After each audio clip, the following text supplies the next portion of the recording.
அண்ணா ஒரு டீ போடுங்க. தம்பி சொல்லுங்கய்யா. பேப்பர் கொஞ்சம் படித்து காட்டுறீங்களா? பால், கரண்ட் பில்லு ஏற்றம், திருப்பரங்குன்ற அரசாங்க அத்துமீறல், மணல் கொள்ளை, சுரங்க ஊழல், டாஸ்மாக் ஊழல். மன்னிக்காது தமிழ்நாடு, அவங்க வருவாங்க. யாரு வர்றாங்க? தம்பி என்டிஆச்சு வரப்போகுது.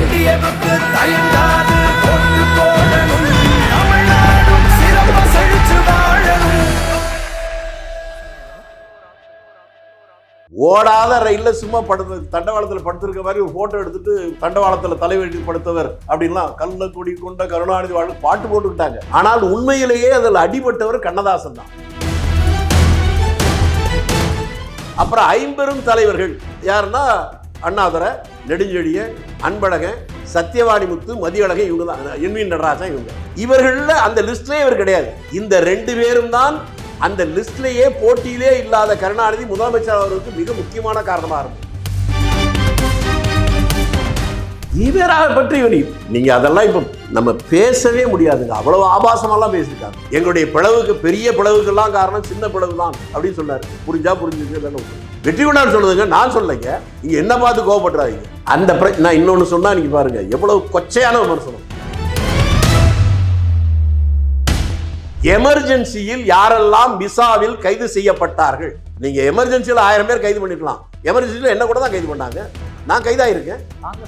ஆனால் இவர் என்ன வேடிக்கைன்னு கேட்ட, நாங்க ஸ்தாபன காங்கிரஸ்ல திமுக ஆட்சி 30 ஜனவரி 30ஆம் தேதி வரல இருக்கு. இவங்களெல்லாம் கைது பண்ணது 76 ஜனவரி 30க்கு அப்புறம் தான் இவங்களை கைது பண்றாங்க. ஆனா இந்த ஆட்சி இருக்கிற போதே என்ன கைது பண்ணாங்க இவங்களுக்கு தெரியுமா? அது என்ன கைது பண்ணது பெரிய கொள்ள கூட்டத்துக்காரனை பிடிக்கிற போல திருச்சியில மெயின்காடு கேட்ல ஒரு 10-15 போலீஸ் வேன்ல வந்து என்ன பிடிக்காங்க. அவங்க எல்லாம் இவர் சொல்றாருன்னு நினைச்சு வைகோ மீது இந்த நடவடிக்கைன்னு சொல்லி அவெல்லாம் பெட்ரோல் ஊத்திட்டு செத்தான். அந்த ஆவியெல்லாம் இவ்வளவு சும்மா விடுமா? இப்ப திரும்பி நீங்க எப்படி ஒண்ணாகிறீங்க? கொடுமைங்க எல்லாம். தமிழ்நாட்டு மக்கள் இதை புரிந்து கொள்ளும்.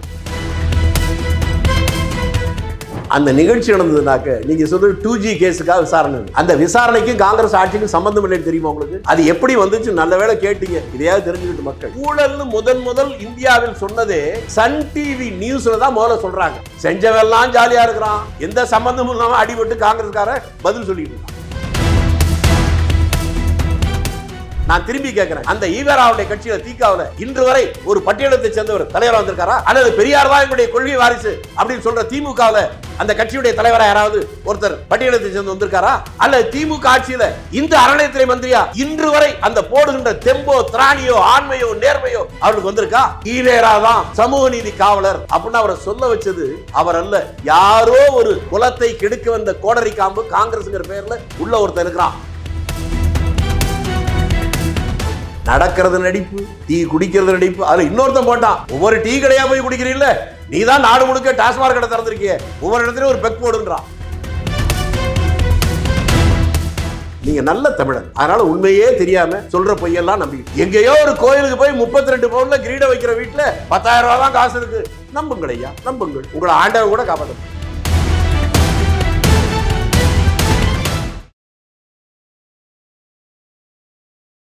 இளையபாரத நேயர்களுக்கு வணக்கம். இன்னைக்கு நம்ம நேர்கண்ட நம்ம சிறப்பு விருந்தினர் காங்கிரஸை சேர்ந்த மூத்த அரசியல்வாதியான திருச்சி வேலுசாமி சார் அவர்கள் தான். சார் வணக்கம். சார் வணக்கம்.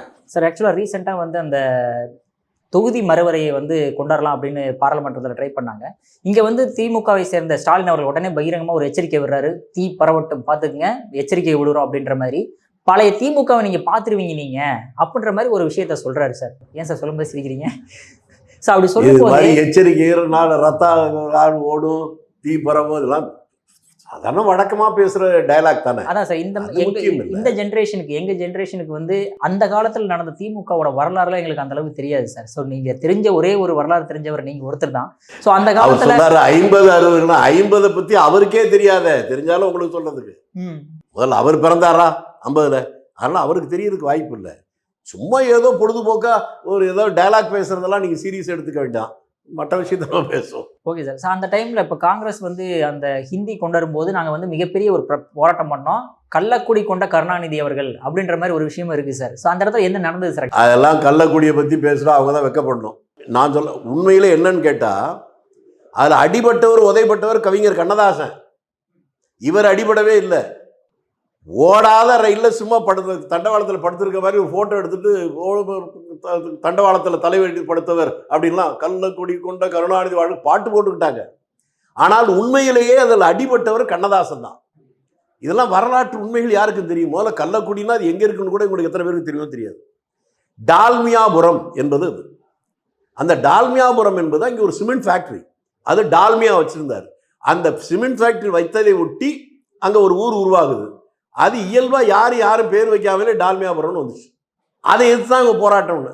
அது மாதிரி எத்தனையோ இருக்கு. அதெல்லாம் போராட்டினாங்களான்னு அது கிடையாது.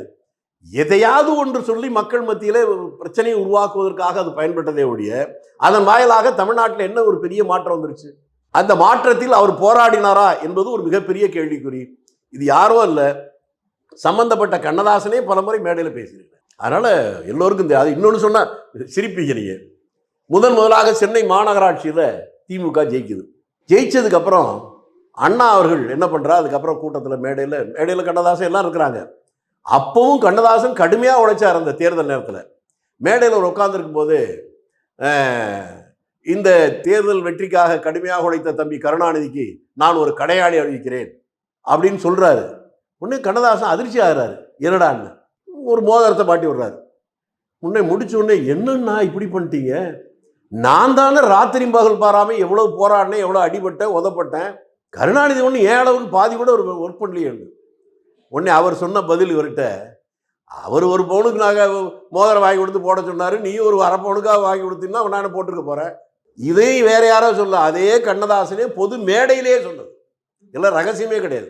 ஆக இவர்கள் எல்லாமே விளம்பரத்திற்கு திட்டமிட்டு மக்கள் மத்தியில் தவறான செய்தியை உண்மை போல பரப்புகின்ற யுக்தி. அதை வரலாறாக பார்க்க முயற்சிக்கிறார்கள். அதுதான் இப்போ நமக்கு இருக்கிறது பெரிய பிரச்சனை. Okay sir. சார், அண்ணா அவர்கள் வந்து சிஎம் ஆகி அவர் வந்து 1969 இறக்கும் போது எப்படி கருணாநிதி அவர்கள் வந்து சிஎம் ஆகிறதுக்கான வாய்ப்புகள் வந்தது? அடுத்த கட்ட தலைவராகவே அவர் தான் இருந்தாரா கருணாநிதி அவர்கள்? இல்ல, அப்படி இல்லை. இன்னும் சொல்ல போனா 50 தலைவர்கள் அப்படின்னு சொல்லுவாங்க திமுகவில். அந்த 50 தலைவர்களில் கருணாநிதி இல்லை. இன்னொன்னு சொன்னா உங்களை போன்ற இளைஞர்களுக்கு அப்படியாம்பீங்க. 49 பெரியாரோடு முரண்பட்டு இன்னும் கரெக்டா சொல்ல போனா இந்தியாவுக்கு சுதந்திரம் வருது. அதற்கு முன்னாலே நீங்க ஒன்று புரிஞ்சுக்கணும். இந்திய நாட்டுடைய சுதந்திரத்தினுடைய உச்சம் என்பது குயிட் இந்தியா மூமெண்ட். அந்த வெள்ளையனே வெளியேறு இயக்கம் 42 வருது.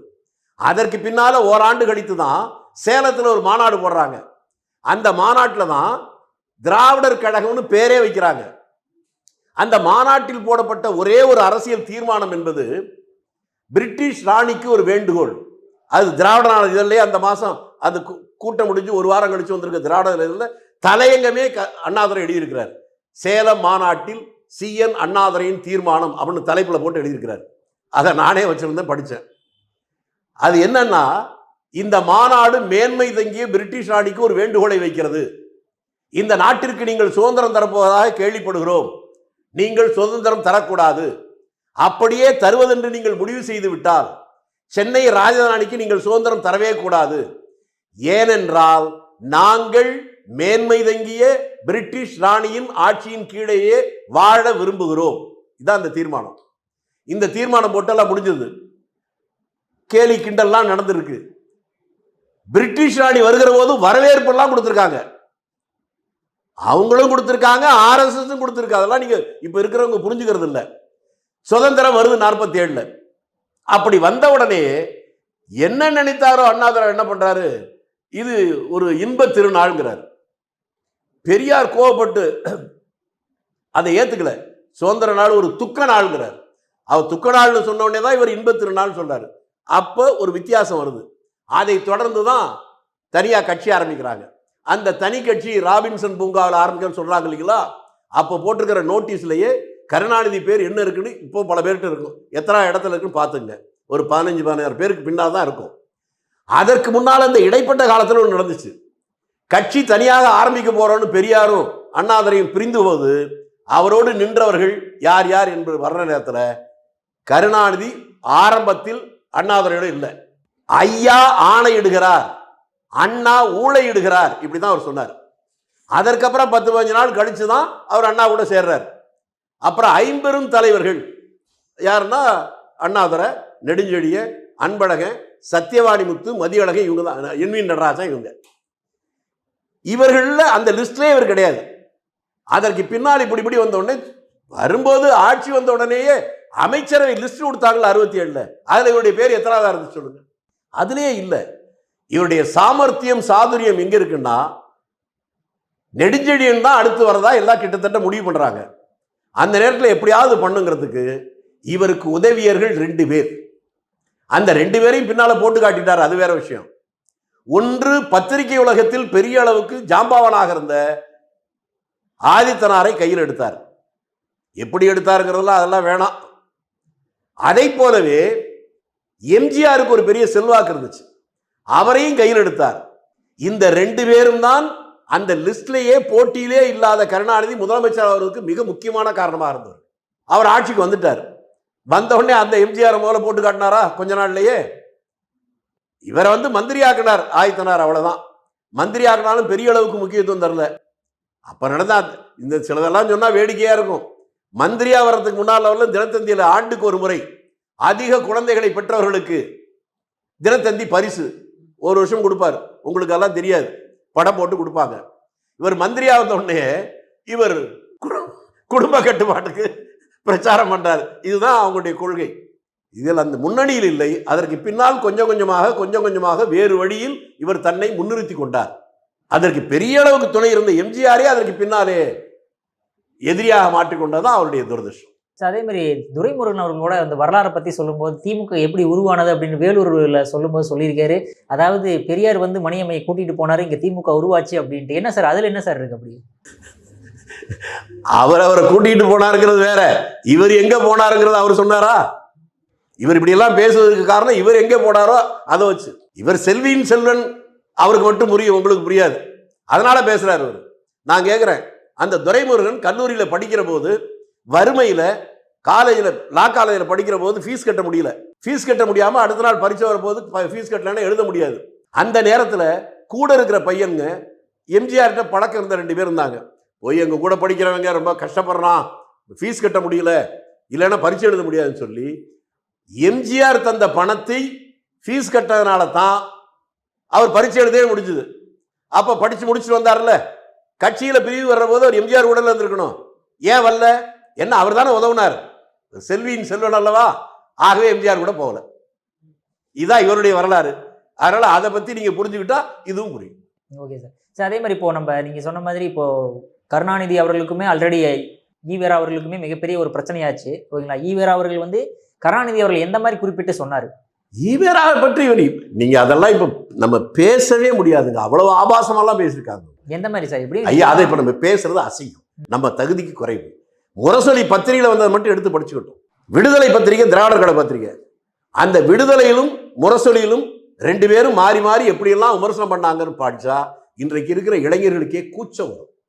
அவ்வளவு நாராசமாக ஆபாசமாக ஒருவரை ஒருவர் விமர்சித்துக் கொண்டார்கள். அப்படி இருந்துட்டு இப்போ ஏதோ பெரிய உண்மை கொள்கை லட்சியங்கிற மாதிரி பேசுவதுதான் அதான் விசித்திரம், வேதனை, வருத்தம். அதான் எதனால பெரியார் ஒரு மிகப்பெரிய பின்பத்தை மட்டுமே கட்டமைச்சு பண்ணிக்கிட்டு இருக்காங்க திமுக. அதாவதுங்க ரொம்ப சிம்பிளுங்க. பெரியாருக்கு நிறைய சொத்துக்கள் வச்சிருந்தார், அது கொஞ்சம் கொஞ்சமா உருவாக்குனார். அது பின்னால அவருக்கு பின்னால எல்லாம் நமக்கெல்லாம் புதவுன்னு நினைக்கிற போது கல்யாணம் பண்றதுக்கு அவர் சொன்ன காரணமே எனக்கு ஒரு வாரிசு வேணுங்கிறதுக்கு தான். அதுக்காக தான் மணியம்மையை கல்யாணம் பண்றாரு. உடனே இனிமே நமக்கு இதெல்லாம் ஒண்ணுமே வராது போட்டுருக்குன்னு நினைச்சாங்க. அதனாலேயே அந்த காரணத்தை இவங்க பயன்படுத்த ஆரம்பிச்சாங்க. நான் ஏன் இதை சொல்றேன்னா, இதை எதிர்த்து வெளியே வந்தவர்கள் இதுல எத்தனை பேர், உதாரணத்துக்கு ஒரு அன்பழகன் தன்னுடைய பெண்ணோடு கல்லூரியில் படித்த பெண்ணையே திரும்ப கல்யாணம் பண்ணிட்டார், உங்களுக்கு தெரியுமா? அதனால அந்த கொள்கையே இருக்க முடியாது. இதனால தான் அவங்க மாறி மாறி வந்தாங்க. இவங்க அப்படியே வந்தாங்க, சுதந்திரம் வந்துருச்சு. இனிமேலும் நாட்டு சுதந்திரத்துக்கு எதிராக நம்ம இருந்தோம்னா நம்ம தாக்கு பிடிக்க முடியாது, இவர் கூட போய் நமக்கு எந்த லாபமும் இல்லை, எப்படியாவது அரசியலுக்கு அப்படியே போராடி ஏதாவது பதவிக்கு வர முடியுமா என்று வந்தாங்க. அவர்கள் நினைத்ததை போல பல பதவிகளை அடைந்தார்கள். அவர்கள் அடைந்தது அவர்களுக்கு மகிழ்ச்சி தான். அவர்கள் அடைந்ததால் தான் தமிழகத்துக்கு இந்த வீழ்ச்சி. அதே மாதிரி சார் ஸ்டாலின் அவர்கள் எங்க போனாலுமே நான் எமர்ஜென்சியே பார்த்தவன் அப்படின்ற மாதிரி சொல்றாரு சார். எமர்ஜென்சியை பார்க்கலாம் ரொம்ப பேரு. இல்ல ஜெயில போய் அடி வாங்கினாரு. அடி வாங்கினதுக்கு எமர்ஜென்சிக்கு என்ன சம்பந்தம்? இது ஒன்றும் புதுசு இல்லைங்க. எமர்ஜென்சியில் யாரெல்லாம் விசாவில் கைது செய்யப்பட்டார்கள், நீங்க எமர்ஜென்சியில் 1000 பேர் கைது பண்ணிருக்கலாம், எமர்ஜென்சியில் என்ன கூட தான் கைது பண்ணாங்க. நான் கைதாயிருக்கேன். காங்கிரஸ் தலைவர். ஆனால் இவர் என்ன வேடிக்கைன்னு கேட்ட, நாங்க ஸ்தாபன காங்கிரஸ் இல்ல, திமுக ஆட்சி 30 ஜனவரி 30ஆம் தேதி வரலும் இருக்கு. இவங்களெல்லாம் கைது பண்ணது 76 ஜனவரி 30க்கு அப்புறம் தான் இவங்களை கைது பண்றாங்க. ஆனா இந்த ஆட்சி இருக்கிற போதே என்ன கைது பண்ணாங்க இவங்களுக்கு தெரியுமா? அது என்ன கைது பண்ணது பெரிய கொள்ள கூட்டத்துக்காரனை பிடிக்கிற போல திருச்சியில மெயின்காடு கேட்ல ஒரு 10-15 போலீஸ் வேன்ல வந்து என்ன பிடிக்கிறாங்க. இதெல்லாம் நடந்தது. அன்றைக்கு நான் வெளியே வர்றதுக்கு மிக முக்கியமான காரணமா இருந்தவர் ப. ராமச்சந்திரன். அவரை நான் நன்றியோடு இப்போ சொல்லணும். அவர் அதை மூவ் பண்ண முடியாதுங்கிறதுக்காக மறைந்த மத்திய அமைச்சராக இருந்தவர், எம்பியா இருந்தது, இது மாநில அமைச்சராக இருந்தவர், எம்பியா இருந்தவர் ஜோதி வெங்கடாசலம், அவங்களையும் நம்ம ஸ்ரீரர் சத்தியமூர்த்தியுடைய மகள் லட்சுமி கிருஷ்ணமூர்த்தி, அந்த 2 பேரையும் பெண்கள் போய் பேசினாதான் சரியா வருங்கிறதுக்காக அப்ப கவர்னருடைய ஆலோசகராக பேசி விடிய விடிய பேசி என்ன விடுதலை பண்ணாங்க. அப்பெல்லாம் இவங்க ஆட்சி இருக்கு, திமுக ஆட்சி இருக்கிற போதே இவர்களை மீறி என்னை கைது செய்யணும். இது எமர்ஜென்சி பீரியட்ல கைதாகிறது வேற, மிசாவில் கைதாகிறது வேற. ஸ்டாலின் அந்த மிசா லிஸ்ட் இருக்கும், இன்னைக்கு இருக்கும், அதுல ஸ்டாலின் பேர் இருக்கா இல்லையான்னு பார்த்து சொல்லுங்க. அப்ப எப்ப பார்த்தாலுமே வந்து மிசா தலம்பியை பார்த்தவன்றாரு. என் மிசா அதான் நான் சொல்றேன், மத்திய அரசு அந்த லிஸ்ட் இருக்குல்ல, இன்னைக்கு இருக்குல்ல, மாறாது இல்ல, அதுல பேர் இருக்கான்னு பார்த்து சொல்லுங்க. ஸ்டாலின் அவர்கள் போய் சொல்லியிருக்காரா? ஐயோ, நீங்க ஹரிச்சந்திரன் நீங்க நினைச்சுக்கிட்டா அது உங்க தப்புங்க, அவர் மேல தப்பு இல்லை. Okay sir. சார் அதே மாதிரி இப்போ ஸ்டாலின் அவர்களை வந்து அவர் கருணாநிதி அவர் உள்ள கொண்டு வரும்போது வைகோ அவர்கள் என்ன காரணம், என்ன ரீசனுக்காக போய் வெளியே போகிறதுக்கு ரீசனா இருந்தது? வைகோ வெளியே போனதா? குடும்ப அரசியல்னாரு வெளியே போனாரு. அவரும் குடும்ப அரசியல். அது மட்டும் இல்ல, அவர் 2 விஷயம் சொன்னாரு. குடும்ப அரசியல் ஸ்டாலினை கொண்டு வந்ததுனால தான் அவர் வெளியே போனதே. அப்படி சொல்லும்போது ஸ்டாலினுக்கு ஒண்ணுமே தெரியாது, ஒரு கிளைக்கழக செயலாளருக்கு அரசியல் அறிவு கூட கிடையாது. ஈழத்தமிழர் பிரச்சனைன்னு சொன்னா சிலோனி சிவான்னு சொல்லுவாரு. அவரை போய் தன்னுடைய வாரிசா உருவாக்க நினைப்பது ஒரு காலம் ஏற்றுக்கொள்ள முடியாது. மூளை இருக்கிறவன், வெட்கம் இருக்கிறவன், மானம் இருக்கிறவன், சூடு இருக்கிறவன், சொரணை இருக்கிறவன் இந்த தலைமை ஏற்றுக்கொள்வானா அப்படின்னு சொல்லிதான் வெளியே வந்தாரு. இதுல கொடுமை என்னன்னு சொன்னா, அவர் சொன்னதை நம்பி ஒரு 10க்கு மேற்பட்டவர்கள் எரியூட்டி கொண்டார்கள் தனக்கு தாங்களே. போல கரூருக்கு பக்கத்துல ஒரு ஊரை தான் முதல்ல தண்டமானின்னு அவன் பேரு. இன்னொருவன் மறக்கவே முடியாது, ஜெயங்கொண்டது பக்கத்தூருக்காரன், ஒரு 22-23 வயசா இருக்கும். நான் அடிக்கடி பார்த்துருக்கேன் அந்த பையனை. ஒரு சினிமா நடிகரை போல அப்படி பேரழகா இருப்பான். அவங்கெல்லாம் இவர் சொல்றாருன்னு நினைச்சு வைகோ மீது இந்த நடவடிக்கையான்னு சொல்லி அவெல்லாம் பெட்ரோல் ஊத்திக்கிட்டு செத்தான். அந்த ஆவியெல்லாம் இவ்வளவு சும்மா விடுமா? இப்ப திரும்பி நீங்க எப்படி ஒண்ணாகிறீங்க? கொடுமைங்க எல்லாம். தமிழ்நாட்டு மக்கள் இதை புரிந்து கொள்ளணும். Okay sir. அதே மாதிரி இப்போ ரீசெண்டாக ஒரு வீடியோ வைரல் ஆகிட்டு இருக்கு. அதாவது பழைய திமுகவை பார்ப்பீங்க அப்படிங்கும்போது கருணாநிதி அவர்கள் வந்து கைது செய்யற, என கொலை பண்றாங்க அப்படின்ற மாதிரி ஒரு விஷயம். எதுக்காக கருணாநிதி அவர்கள் கைது செய்யப்பட்டார் சார்? அது ஜெயலலிதாட்ட கேட்கணுங்க. அவர் மாவீரர் ஆட்சியை எப்படி கொலை பண்ண பாக்குறாங்க? அதே எமனே வந்தாலும் எதிர்த்து கேள்வி கேட்கிறவர்ல கருணாநிதி அவ்வளவு வீரர் இல்ல. ஓடுற தண்டவாளத்தை, ரயில் ஓடுற தண்டவாளத்திலே தலை வச்சு படுத்தவர் இல்லையா? அவரா தன்னை கொலை பண்ண பார்க்கற சொன்னாங்க. நீங்க ஏதோ தப்பா சொல்றீங்கன்னு நினைக்கிறேன். இல்ல சரியா தான் சொல்றீங்களா? அப்ப நீங்க அவரை பத்தி சொல்றது தப்போ? எதற்காக சார், என்ன ரீசன் கைது, எதனால் அந்த அளவுக்கு இறங்கி வேலை செய்ய விடுது என்னன்னு எனக்கு தெரியலைங்க. ஜெயலலிதாவுக்கு அவங்களுக்கு இருந்த சண்டையை பத்தி நான் என்னத்தை கண்டு சொல்றது? வெற்றி கொண்டான்னு சொன்னது என்ன சொல்லட்டுமா? எங்களுடைய பிளவுக்கு, பெரிய பிளவுக்கெல்லாம் காரணம் சின்ன பிளவு தான் அப்படின்னு சொன்னார். புரிஞ்சா புரிஞ்சுக்க, இல்லைன்னு விட்டுருங்க. வெற்றி கொண்டான்னு சொன்னதுங்க, நான் சொல்லலைங்க. நீங்க என்ன பார்த்து கோவப்படுறாதீங்க. Okay sir. சார் அதே மாதிரி இப்போ பாஜக எப்பவுமே வைக்கக்கூடிய ஒரு குற்றச்சாட்டு என்ன அப்படின்னு பார்த்தீங்கன்னா, அதாவது சீட்டு பேரம் பேசும்போது 1980களில் சீட்டு பேரம் பேசும்போது ஒரு பக்கம் வந்து மேலே ரைடு விட்டுட்டு கீழே வந்து சீட்டு பேரம் பேசிக்கிட்டு இருந்தாங்க, இன்னொரு பக்கம் ஸ்ரீலங்காவில் வந்து எல்லாமே இறந்துக்கிட்டு இருந்தாங்க. அந்த மாதிரிலாம் குற்றச்சாட்டு வச்சாங்க. அந்த இடத்துல வரலாறு என்ன சார் நடந்தது? யார் சொன்னா? பாஜகவினர் குற்றச்சாட்டு வைக்கிறது. பாஜக அப்ப அவங்களுக்கும் அரசியல் தெரியலன்னு அர்த்தம். அந்த 80ல் அந்த நிகழ்ச்சி நடந்ததுனாக்க நீங்க சொல்றது 2G கேஸுக்காக விசாரணை. அந்த விசாரணைக்கும் காங்கிரஸ் ஆட்சிக்கும் சம்பந்தம் இல்லைன்னு தெரியுமா உங்களுக்கு? அது எப்படி வந்துச்சு? நல்ல வேளை கேட்டீங்க. இதையாவது தெரிஞ்சுக்கிட்டு மக்கள். அந்த 2G வழக்கு என்பது அந்த துறையை முதலில் முரசொலிமாரனுடைய பையன் இருந்தார். அடுத்தாப்புல வந்து ஆட்சி மாற்றம் வரும்போது அந்த துறையை எங்க ஊர் ராஜாவுக்கு வாங்கி கொடுக்கிறார் கருணாநிதி. அதுல அவருக்கு கோபம் வருது. உங்களுக்கு புரியுமே? 2 பேருக்கு இடையில மணிதான் காரணம், கனியை மையப்படுத்தி வருது இந்த போராட்டம் வருதா? இதனால அதுல ஊழல்னு முதல் இந்தியாவில் சொன்னதே சன் டிவி நியூஸ்ல தான் முதல்ல சொல்றாங்க. செய்தித்துறையில, அந்த ராஜா துறையில ஊழல்கள் நடக்குது, நடவடிக்கை எடுக்கணும், ஒன்றும் எடுக்கல. அந்த நேரத்தில் சுப்பிரமணிய சாமி கடிதம் எழுதுறார் மன்மோகன் சிங். அவர் அதை வாங்கி தூக்கி போட்டுறார். 2வது தடவை திரும்பி 1 மாசம் 2 மாசம் கழிச்சு எழுதுறாரு, அதையும் அவர் நடவடிக்கை எடுக்கல. அதற்கப்புறம் அவர் என்ன பண்றாருன்னா கோர்ட்டுக்கு போறார். கோர்ட்டு தான் சிபிஐக்கு ஒரு டைரக்ஷன் கொடுக்குது விசாரிக்க சொல்லி. இதுக்கு நடுவில் இன்னொன்னு இருக்கு.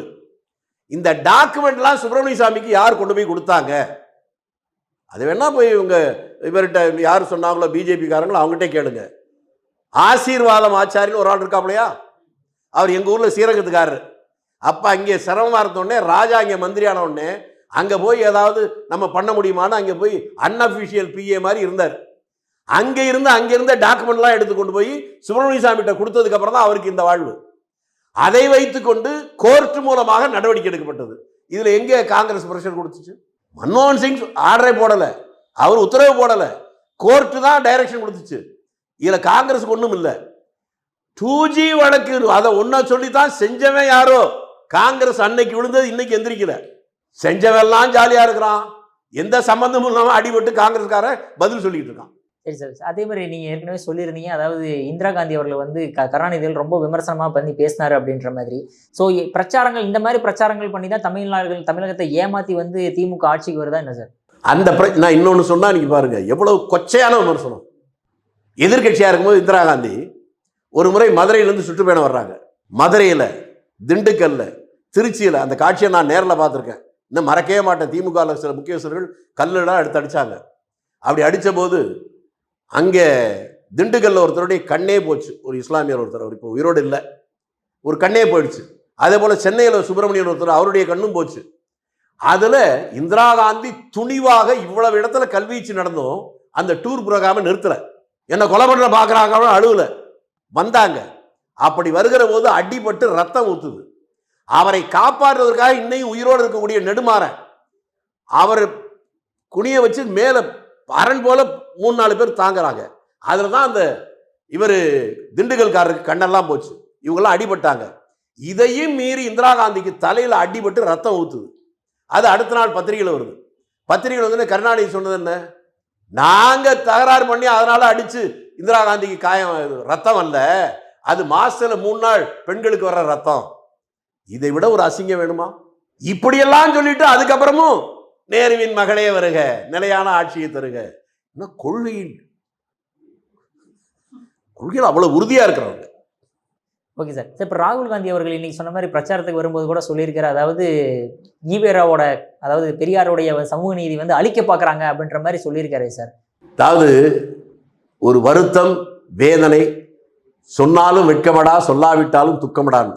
அவருக்கு வயது 50 தான். அவருக்கு அந்த காலத்து செய்திகள் தெரிந்திருக்க வாய்ப்பு இல்லை. தமிழ்நாட்டில் குறிப்பாக அவருடைய தாத்தா, கொள்ளு தாத்தா நேருவுக்கும் காமராஜருக்கும் இருந்த அந்த உறவு, அந்த உறவு அதற்கு பின்னாலே தொடர்ந்ததனுடைய விளைவு தான் இவர்களும் தொடர்ந்து இன்னைக்கு இருக்கிறாங்க. நேரு மறைந்த உடனே இந்திரா காந்தி அமைச்சராக்கலைன்னா அப்பவே அரசியல் இல்லாமல் போயிருக்கும். அதற்கப்புறமா சாஸ்திரி இருந்த உடனே இந்த அம்மா எதுவுமே கேட்கவே இல்லை. பிரதமராக வருவதற்கு காமராஜர் தான் முன்னால் வந்து பண்ணாரு. அதனால் அதுக்கு காரணம் காமராஜருக்கு நேரு மீது இருந்த அளவுக்கடியான அந்த மரியாதை, அந்த அன்பு, அதன் காரணமாக அந்த குடும்பத்தை பேணி காக்கணும்னு நினைச்சாரு. இதெல்லாம் பாவம் இவருக்கு தெரியலையா அல்லது பக்கத்தில் இருக்க யாரும் சொல்லலையா, அது வேற. அது கூட பரவாயில்லை. சமூக நீதி என்பது இந்தியாவிலேயே வேற எங்கேயாவது பேசியிருந்தா பரவாயில்ல, சட்டமன்றத்தில் ஒரு சபாநாயகராக பட்டியலினத்தை சேர்ந்த ஒருத்தரை எந்த ஊர்ல முதல்ல போட்டாங்க சொல்லுங்க? நம்ம தமிழ்நாட்டில் தானே சார். யாரு? ஜெயலலிதா அவர்கள். நீங்களும் உருப்பட மாட்டீங்க, தமிழ்நாடு உருப்பட விட மாட்டீங்க. அதுக்கு முன்னால ஓமாந்தூரார் காலத்திலேயே சிவர் சண்முகன் ஒருத்தர் போட்டது காங்கிரஸ் ஆட்சியில். அப்ப போட்டதுக்கு காரணம் தலைவர் காமராஜ். அதற்கு அப்புறம் நீங்க எதை வேணாலும் போடுவாங்க, முதல் மந்திரியா கூட இருக்கலாம். இந்து அறநிலையத்துறை அமைச்சராக ஒரு பட்டியலத்தை சொன்ன வந்ததுடா. 54 தலைவர் காமராஜ் முதலமைச்சராக வருகிற போதே பரமேஸ்வரன் பட்டியலத்தை சொன்னதை போட்டார். இந்து அறநிலையத்துறை அமைச்சர். எந்த சிதம்பரம் கோயில்ல நந்தன் வந்தான் கோயிலிலே நந்தி வரைத்தது வாசல்ல காலங்காலமா பாடினானோ அங்கே இவர் போன உடனே அங்க இருக்க தீட்சர்களும் பட்டர்களும் வந்து மாலையை போட்டு துண்டை போட்டு கூட்டி போய் சாமி சிலைக்கு பக்கத்துல நிக்க வச்சாங்க. பேசல, நான் தான் புரட்சி பண்ணேன்னு சொல்லவில்லை, அவர் செய்தார். போலீஸ் மந்திரியா கக்கனை போட்டார். இது எல்லாமே இந்தியாவிலேயே தமிழ்நாட்டில் மட்டும்தான் நடந்தது. அங்க போய் உட்கார்ந்துட்டு ஈவேரா தான் சமூக நீதி காவலர், அப்படின்னு அவரை சொல்ல வச்சது அவர் அல்ல, யாரோ ஒரு குலத்தை கெடுக்க வந்த கோடரி காம்பு காங்கிரஸ்ங்கிற பேர்ல உள்ள ஒருத்தர் இருக்கிறான். ஏனென்றால் அவர்களுக்கு எல்லா தமிழ் இந்தியா முழுக்க எல்லா இடத்துலையும் தெரிய முடியாது. அங்க இருக்கிற கட்சியில் இருக்கிற தலைவர்களும் மற்றவர்களும் அவர்கள் சொல்வதைத்தான் அவர்கள் பேசுவாங்க. அந்த அடிப்படையில் தான் அவர் பேசியிருக்கிறாரு. அதற்காக தான் இந்த விளக்கத்தை நான் சொன்னேன். இன்றைக்கு கூட தமிழ்நாடுடைய தலைவர், காங்கிரஸ் கட்சியுடைய தலைவர், அகில இந்திய காங்கிரஸ் கட்சியின் தலைவர் பட்டியலத்தை சேர்ந்தவர்கள். நான் திரும்பி கேட்கிறேன், அந்த ஈவேராவுடைய கட்சியில தீகாவில் இன்று வரை ஒரு பட்டியலத்தை சேர்ந்தவர் தலைவராக வந்திருக்காரா? அல்லது பெரியார் தான் எங்களுடைய கொள்கை வாரிசு அப்படின்னு சொல்ற திமுகவில் அந்த கட்சியுடைய தலைவராக யாராவது ஒருத்தர் பட்டியலத்தை சேர்ந்து வந்திருக்காரா? அல்லது திமுக ஆட்சியில இந்த அறநிலையத்துறை மந்திரியா இன்று வரை அந்த போடுகின்ற தெம்போ, திராணியோ, ஆண்மையோ, நேர்மையோ அவர்களுக்கு வந்திருக்கா? இவ்வளவு பெரிய சாட்சிகள் தமிழ்நாட்டில் காமராஜரும் காங்கிரசும் செய்த இந்த ஊர்ல போய் உட்கார்ந்து சமூக நீதிக்கு வேறொருத்தர் தான் பாத்தியதை என்று அவரையே சொல்ல வைத்த அந்த கருங்காலி யாருன்னு தெரியல. அதை தேடி கண்டுபிடிக்கணும் காங்கிரஸ் உண்மை தொண்டர்கள். யாரோ ஒருத்தன் தப்பா அவருக்கு தகவல் சொல்லியிருக்கான், அதை நம்பி அவரும் சொல்லிவிட்டார். இந்த பேட்டிக்கு பின்னாலாவது அவருக்கு வேண்டிய நண்பர்கள் அவரிடம் சொல்லுவார்கள், அதை அவர் சரி செய்து கொள்வார் என்று நான் நம்புகிறேன். சார், அப்ப ஈவேரா வந்து பெரியார் அவர்கள் வந்து சமூக நீதி காத்தவர் கிடையாதா சார்? என்ன சமூக நீதி, சயின்ஸ் நீதி, மேத்தமெட்டிக்ஸ் நீதி தான் போகணும். சமூக நீதினா என்ன சார்? அந்த கட்சியில எதிரே யாராவது போட்டிருக்காரா? நான் கேட்கிறேன், பதில் சொல்ல மாட்டேங்க. ஈவேரா முடிஞ்ச உடனே வீரமணி வந்துட்டார் சார். அதுக்கப்புறம் இனிமேல் மேபி சார் யாராவது வந்திருக்காங்களான்னு கேட்கிறேன். அவர் இருக்கிற போது யாராவது போட்டாரா முக்கியமா? அல்ல இன்னைக்கு வந்து போட்டிருக்காங்களா? இல்ல இல்ல. அப்புறம் அவங்க எப்படி சமூக நீதி? அதுக்கு முன்னாலேயே காங்கிரஸ்ல கொண்டு வந்துட்டாங்களே சார். காங்கிரஸ்ல தான் கொண்டு வந்தாங்க. இங்க போய் உட்கார்ந்துக்கிட்டு இந்த சமூக நீதிக்கு அவங்க காரணம்னு சொல்லி சொல்ல வைப்பிருக்கிற இந்த பச்சை அயோக்கியத்தனம், உண்ட வீட்டுக்கு ரெண்டகம் செய்கின்ற அந்த அயோக்கியன் யார்? தேடி கண்டுபிடிக்கணும் சீக்கிரம். Okay sir. சார், இப்போ திமுக வந்து இப்போ எல்லா பக்கமும் பரப்புரை பண்ணது பார்த்துருப்பீங்க நீங்க. இந்த கருப்பு சட்டை, இந்த இதை கொளுத்துறது, இதெல்லாம் வந்து காங்கிரஸ் டைம்லயே வந்து இந்த பில்லு கொண்டு ட்ரை பண்ணாங்களா சார்? அதாவது 33% பெண்கள் இடஒதுக்கீடு. அப்ப ஏன் சார் திமுக இதெல்லாம் பண்ண கிடையாது? இல்ல நீங்க ரெண்டையும் போட்டு குழப்பறீங்க. பெண்களுக்கு இந்த இடஒதுக்கீடு என்பது மறைந்த ராஜீவ் காந்தியால் வந்ததுதான். உள்ளாட்சி அமைப்புகள் கூட தமிழ்நாட்டில் இல்லை, இந்தியா முழுக்க. உதாரணத்துக்கு சொல்ல சொன்னா தமிழ்நாட்டில் நாடுவாதி நங்கவரம்பாதின்னு ஒரு பெரிய பண்ணையார், அது எங்க ஊர் தான். அந்த பண்ணையார் பஞ்சாயத்து கூட ஆபீஸுக்கே போனதில்லை, யார்கிட்டையும் ஓட்டு கேட்டதில்லை. அவர் உயிரோடு இருக்கிறவரை அவர் வீட்டில் போய் கையெழுத்து வாங்கிட்டு வருவாங்க, அவர் தான் இருப்பார். அந்த ஊர்ல இன்றைக்கு ஒரு பெண் பஞ்சாயத்து போர்டு தலைவர், எங்க ஊரை சேர்ந்த பெண். இதற்கு முன்னால என்னுடைய நண்பன் ஒருத்தன், அவன் பேரு மாரிமுத்துன்னு பேர், எங்க ஊருக்காரன் தான், பட்டியலத்தை சேர்ந்தவன், அவர் பஞ்சாயத்து போர்டு தலைவர்.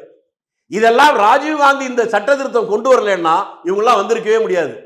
இங்க போய் தாய் மாமன் கிட்ட குளங்கோத்திரம் விசாரிக்கிற மாதிரி இதுக்கு யாரோ காரணம் சொல்லிட்டு இருக்கீங்களே. அவர் தான் நன்றியோடு பார்க்க வேண்டியது ராஜீவ்காந்தியை. அதெல்லாம் இவங்க சொல்லணும். எங்க சொன்னாங்க? சொல்லலையே. முதல்ல இவங்க கட்சியில அதை கொண்டு வரட்டும், அப்புறம் மத்த பேசுவோம். இதே மாதிரி வந்து 2011லயோ வந்து இந்த மாதிரி கொண்டாந்தாங்க, ராஜ்யசபால பாஸ் ஆயிருச்சு. ஆனா லோக்சபால பாஸ் பண்ண முடியாம சோனியா காந்தி அவர்கள் தடுத்து நிறுத்திட்டாருன்ற மாதிரி குற்றச்சாட்டு வைக்கிறாங்களே சார். யாரு? பாஜகவினர் தான் சார். பாஜக தானே அவங்க கொண்டு வந்தா, நாங்க வேணாம்னு சொல்றோம். நான் என்ன சொல்றேன்னு உங்களுக்கு புரியுதா? ஏற்கனவே உள்ளாட்சி அமைப்பு கொண்டு வரதாங்க பெரிய விஷயம். Okay sir. சரி, இப்போ அதே மாதிரி இப்போ வந்து காங்கிரஸ் எல்லாமே கூட்டணியில் இருக்காங்க. திமுக எத்தனை இடம் ஜெயிக்க வாய்ப்புகள் உண்டுன்னு பாக்குறீங்க? நான் பணிக்கிறா, நான் நாயரும் இல்லை பணிக்கரும் இல்லை, அல்ல எங்கள் ஊர் வள்ளுவர் ஒருத்தர் இருக்கிறார், அங்கே எல்லாம் நிறைய சாக போகிறதெல்லாம் கூட முன்னால் சொல்கிறாரு. அப்படி சொல்கிற திறமை எனக்கு இல்லை. யார் ஜெயிப்பா தோப்பான்னு எனக்கு தெரியாது. யார் வரக்கூடாது, யார் வரலாம் அப்படிங்கிற விருப்பம் ஒவ்வொருத்தருக்கும் ஒருத்தர் இருக்கலாம். அதுபோல் எனக்கு கொஞ்சம் இருக்கு. அதே மாதிரி இப்போ ஸ்டாலின் அவர்கள் வந்து ரீசெண்டாக வந்து அப்பான்ற மாதிரி சொல்கிறதுக்கு நீங்கள் பதிலடி கொடுத்துருந்தீங்க சார். இப்போ மறுபடியும் வந்து என்ன அண்ணான்னு கூப்பிடுங்க அப்படின்ற மாதிரி சொல்ல ஆரம்பிச்சாரு. அப்போ மாற்றிக்கிட்டாருன்னா பரவாயில்ல, அதை நான் பாராட்டுகிறேன். ஏன்னா அப்பா என்று சொல்வது அயோக்கியத்தனம். பெற்ற தந்தையை தவிர வேற யாரையும் யாரும் அப்பான்னு கூப்பிட முடியாது. இல்லை சார், ஃப்ரெண்டோட அப்பாவை அப்பான்னு கூப்பிடுறான் அப்படி சொல்றது அது அவங்க தானா சொல்லிக்குவாங்க. அதை பொதுமைப்படுத்தி எல்லாருக்கும் நான் அப்பான்னு சொல்றது அயோக்கியத்தனம் சொல்லிட்டேன். இப்போ அண்ணான்னு சொல்றது கரெக்டா சார்? அப்போ அண்ணாங்கிறது பொதுவான விஷயம் தானே, அதுல யாரும் தவறு சொல்லவே முடியாது. பெண்ணை பார்த்து தங்கச்சின்னு சொல்றதோ அக்கான்னு சொல்றதோ தப்பே கிடையாது. அதுக்காக குழந்தையான்னு சொல்லுவீங்களா? அது தப்பு இல்லை. அது மாதிரி எதை சொல்லணும் எதை சொல்லணுங்கிறத விட எதை சொல்லக்கூடாது என்பது இருக்குல்ல. ஒரு ஆண் யாரை பார்த்து எப்படி வேணாலும் சொல்லலாம். ஒரு ஆணை பார்த்து ஒரு பெண்ணோ ஆணோ யார் வேணாலும் அண்ணான்னு கூப்பிடலாம், மாமான்னு கூப்பிடலாம், மச்சான்னு கூப்பிடலாம், எது வேணாலும் சொல்லலாம். ஆனால் அப்பான்னு பெற்றவரை தவிர யாரையும் சொல்லக்கூடாது. அப்படி சொல்லுவது அநாகரிகம். அதே மாதிரி இப்போ ஸ்டாலின் அவர்கள் பரப்புரைக்கு போகும்போது சில வீடியோக்கெல்லாம் வைரல் ஆகுது. என்ன அப்படின்னா, ஒரு பெண்மணி மனு கொடுக்க வராங்க, இந்தாம்மா போ அந்த பக்கம் போ அப்படின்ற மாதிரி. ஒரு குழந்தை கை கொடுக்க வரும்போது கூட வந்து தள்ளிப்போ அப்படின்ற மாதிரி. எதனால சார் இந்த அளவுக்கு ஸ்டாலின் அவர்கள் செய்யறாரு? எல்லாம் நடக்கிறது கூட நடிப்பு, டீ குடிக்கிறது நடிப்புன்னு ஆயிடுச்சு. இப்போ ஒரு வீடியோ இந்த அதர் பக்கம் நீங்கள் கேட்டுதான் வெடிக்கையா இருக்கும். எல்லா இடத்துலையும் டீ குடிக்கிற மாதிரி இருக்குல்ல. ஒருத்தன் இப்போ புதுசாக க்ளீனாக அதை எடுத்து போடுறான். அந்த கிளாஸை அப்படி உதட்டில் வைக்கிறது எடுக்கிறது அப்படியே கொடுக்குறது. அந்த டீ எவ்வளோ இருக்கோ அது அப்படியே திரும்பி போகுது. குடிக்கிறது கூட கிடையாது. டீ குடிக்கிறது கூட நடிப்பாக போச்சு. எங்கே போய் முட்டிக்கிறது? நடக்கிறது நடிப்பு, டீ குடிக்கிறது நடிப்பு. அதில் இன்னொருத்தன் போட்டான், ஒவ்வொரு டீ கடையா போய் குடிக்கிறீல்ல, நீ தான் நாடு முழுக்க டாஸ்மாக் கடை திறந்திருக்கிய, ஒவ்வொரு இடத்துலையும் ஒரு பெக் போடுன்றான். சிரிக்க சொல்லுங்க. இன்றைக்கு தமிழ்நாட்டுடைய மிக மோசமான பிரச்சனையே குடிதான். இதுதானே 5 வருஷத்துக்கு முன்னாடி என்ன பண்ணீங்க? நீங்க முதல்ல கேட்டதுக்கு பதில், கருப்பு சட்டை போட்டு கருப்பு கொடி ஏற்றிக்கிட்டு நாங்கள் ஆட்சிக்கு வந்தால் உடனே டாஸ்மாக் கடையை மூடுவோம் சொன்னீங்களா? 5 வருஷமா கனிமொழி அவர்கள் சொன்னாங்க சார். அப்படியே ஸ்டாலின் சொல்லியா? சொன்னார் சார். ஸ்டாலின் வீட்டுக்கு முன்னால கருப்பு கொடி கருப்பு சட்டை போட்டிருந்தாரா? அவர் பையன் போட்டிருந்தாரா? மனைவி போட்டிருந்தாங்களா? பேர பிள்ளைக்கு போட்டுச்சா? எல்லார் வீட்லையும் முன்னால வச்சாங்களா? அப்புறம் 5 வருஷம் ஏன் மூடல? இன்றைக்கு தமிழ்நாட்டில் எல்லாவற்றையும் விட மிக மோசமான பிரச்சனை என்பது 2 தான். ஒன்று போதை, இன்னொன்று நினைப்பும் போதே நெஞ்சம் நடுங்குகிறது. நம்மோடு பிறந்திருக்கிற பெண் பிள்ளைகளுக்கான பாதுகாப்பு இல்லாத ஒரு இடமாக தமிழ்நாடு மாறி இருக்கு. இந்த 2ஐயும் நினைச்சு வருத்தப்படலைன்னா அவன் மனுஷனாவே இருக்க முடியும். அதனாலதான் பிரேமலதா விஜயகாந்த் அவர்கள் ஸ்டாலின் அவர்கள் இருக்கும்போதே அந்த மாதிரி விஷயத்தை சொல்லிட்டாங்களா? உண்மையிலேயே நான் இந்த இடத்துல இருந்து நான் பிரேமலதாவை பாராட்டுகிறேன். அவங்க எந்த கட்சியா இருக்கட்டும், யாரு கூட வேணாலும் கூட்டணி இருக்கட்டும், நாளைக்கு என்ன கூட திட்டட்டும். ஆனா இன்னொரு உண்மையை நான் சொல்லிடுறேன், அவங்களுடைய கணவன் எனக்கு மிக நெருங்கியவர். பச்சையா சொல்ல போனா அதிமுகவுக்கும் விஜயகாந்துக்கும் கூட்டணி வருவதற்கே நான் தான் முதல் பேசி, குறிப்பாக நாமக்கல்ல இருந்து போன் பண்ணி ஜெயலலிதாவிட்ட பேச வச்சேன். இப்படித்தான் அந்த உதவி வந்துச்சு. ஒண்ணு எனக்கு புரியுது, விஜயகாந்த் என்கின்ற மனிதனிடம் துணிவு இருந்தது, தெளிவு இருந்தது. மற்றவன மாதிரி ஏமாத்துற வேலை இல்லை. ஒரு சாதாரண இரும்பு துண்டு கூட காந்தத்தோட உரசிக்கிட்டே இருந்தா இரும்பு துண்டு கூட காந்தமாவும் சொல்லுவாங்க. அதை போல அந்த நேர்மையான துணிவு மிக்க விஜயகாந்தனுடைய மனைவி என்பதால் இவருக்கும் அது வந்திருக்கிறது நான் உணர்றேன். மேடையிலேயே நின்று சொன்னார்ல, முதலமைச்சரை வச்சுக்கிட்டே பெண்களுக்கு பாதுகாப்பு இல்லை, மிக மோசமான சூழ்நிலை இருக்கு, எங்க பார்த்தாலும் போதை கலாச்சாரம் இருக்கு அப்படின்னு சொன்னாங்கல்ல. அந்த துணிவு, பெண்ணாக சேலை கட்டிய ஒரு ஆண்மகனை போல, ஒரு வீராங்கனையை போல அவர் பேசினார். அந்த மேடையிலேயே வேட்டி சேலை கட்டிய 8க்கும் 10க்கும் நடுவில் இருக்க 9ஆம் நம்பர் பல பேர் உட்கார்ந்துருந்தாங்க. அவங்களும் பேசியிருந்தா நல்லா இருந்திருக்கும்ல. இது நியாயம் தானே? உண்மையை பேசுவதற்கு ஆள் இல்லை. அந்த வெளியில பேசுறதுக்கே ஆச்சரியமா இருக்கு. முதலமைச்சர் இருக்கிற மேடையிலேயே பொதுமக்கள் மத்தியிலேயே இதை பேசிய பிரேமலதா ஒரு சிங்கப்பெண். அவர் தமிழ்நாட்டுடைய வேலுநாச்சியாருக்கு இணையாக நான் பார்க்கிறேன். அதே மாதிரி இப்போ ஸ்டாலின் அவர்கள் வந்து எப்பவுமே வந்து ஒரு பப்பட், அதாவது பொம்மை நாட்டத்துக்காக மற்றவங்க சொல்றதை செஞ்சுதான் ஸ்டாலின் அவர்கள் செய்யறாரு அப்படின்ற மாதிரி ஒரு குற்றச்சாட்டு இருக்கே சார். எதனால சார் அப்படி? அந்த குற்றச்சாட்டு சொல்றவங்கிட்ட கேளுங்க, மற்றவங்க சொல்றது செய்யறாரா இல்லையா. அவர் முதல்ல என்ன செய்யறாருன்னு அவருக்கே தெரியுதா? நான் என்னங்க சொல்றேன், டீ குடிக்கிறார் நான் கூட நினைச்சுக்கிட்டு இருந்தேன். இப்பதான் எடுத்து போட்டு பார்க்கறான், டீ குடிக்கவே இல்லை, கிளாஸ் மட்டும் உதட்டில் வச்சு இருக்கிறது. இதெல்லாம் யாரும் சொன்னாங்களா? அவரே தானே செய்வாரு. அதே மாதிரி நடக்கிற போது ரொம்ப எளிமையா வர்றாரு. போட்டிருக்க பனியன் 35,000 ரூபாயா? இதுக்கு பேர் எளிமையா? 10,000 ரூபா தான் சார் அவர் அக்கௌண்ட்ல வச்சிருக்காரு. ஒரு கார் கிடையாது, கோல்டு கிடையாது, ரொம்ப எளிமையான. அப்படியா? அவருடைய மனைவி பேர் என்னங்க? துர்கா ஸ்டாலின். குருவாயூர் கொஞ்ச நாளைக்கு முன்னால போனாங்க தெரியுமா? அங்க இருக்க சாமிக்கு தங்க கிரீடம் வச்சாங்க தெரியுமா? எவ்வளவு, எத்தனை பவுனுக்கு? நீங்க நல்ல தமிழன், அதனால உண்மையே தெரியாம சொல்ற பொய்யெல்லாம் நம்பிக்கிட்டு இருக்கீங்க. எங்கேயோ ஒரு கோயிலுக்கு போய் 32 பவுன்ல கிரீடம் வைக்கிற வீட்டுல 10,000 ரூபா தான் காசு இருக்கு. நம்புங்கள் ஐயா, நம்புங்கள். உங்களை ஆண்டவன் கூட காப்பாற்ற முடியும். Okay sir. சார் உங்க அற்புதமான கருத்துக்கள் இளைய பேரோட வந்திருக்கு. மிக்க நன்றி சார். நன்றி.